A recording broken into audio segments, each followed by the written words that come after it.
guys, it's Bastian time. Welcome to Nintendo News. I'm your host Bastian. As I'm recording this video, it's way past my bedtime, but this is the only time of day, or the only day this week really, that I can record this. Had a very long work day, went to the gym. I'm exhausted, but so forgive me if I'm not my super energetic self, but then again, I'm usually not that energetic, so maybe I'm going to overcompensate because I think that I'm being lethargic. We'll see. Let's get to that first story. First up is a really interesting video. Basically, somebody recreated some of the last sections from Super Mario Bros. 3 with super detailed graphics. It's a first-person sort of thing. It's as if you're looking through Mario's eyes. It's really good, but I feel like it could have been a little bit better.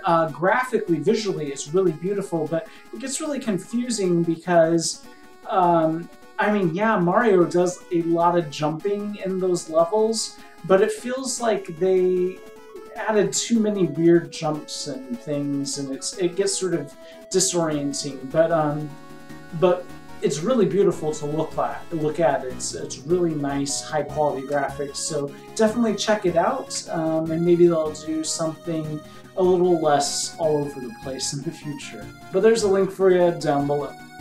Kotaku wrote a very interesting article. It's something that a lot of us Nintendo fans have been talking about for a while now, and it's the fact that Sony makes it pretty blatantly obvious that their modus operandi is to wait and see what sort of things Nintendo sort of jumps in on for innovation, waits and sees how it pans out. It always does, really, and then they replicate it but try to improve upon it.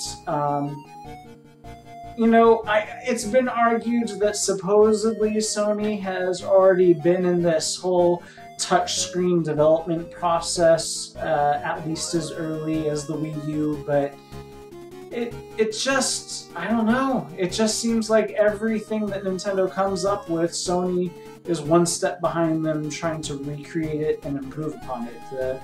The Move, was that for the Sony? I get the Kinect and Move mixed up, but anyways, that thing, and then the PSP2, the Vita, have a lot of DS capabilities, a lot of DS things, the touchscreen and so on, and now the controller for the PlayStation 4 has a touchscreen, and yeah. Anyways, very interesting article. If you want to read it, there's a link for you down below.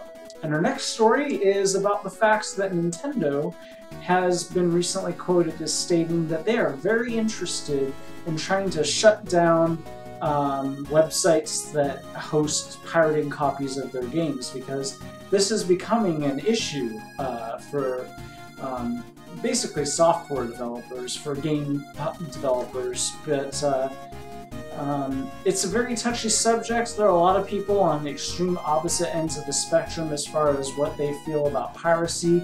Even developers. There are some developers out there who say it is awful, it's destroying our industry, but then there are other developers who are saying, if anything, it helps the industry because it allows more people to play those games, and then we can work on new ways to sell them content, like downloadable content and things. But anyways, it's an interesting topic, and I mean, I can't say that I blame Nintendo if they're trying to protect their intellectual property.